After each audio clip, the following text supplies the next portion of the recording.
Good evening guys. Nagutom po ako. Kailangan ako kumain ng tinapay. Ayan, buksan na po natin ang ating freezer.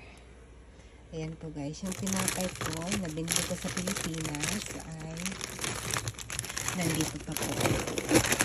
Ay yung buko na binili ko doon sa SM Mall. And then, mayroon din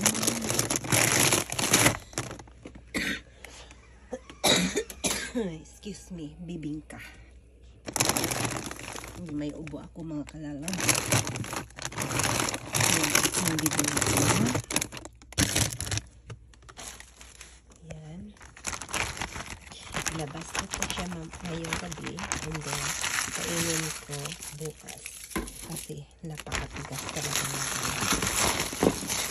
Grabing tigas niya. Yan. May cheese pa yan. Yan po. Diba? Dito lang po natin kumain. Nandito lang ang ating bibingka. Ito. Sa akin po ito lahat galing sa Pilipinas. Kaya binilahan talaga ako ng biyanan ko ng maliit na freezer para lang daw sa akin. Kaya mahilig daw ako kumain ng mga galing sa Pinas. Thank you for watching guys.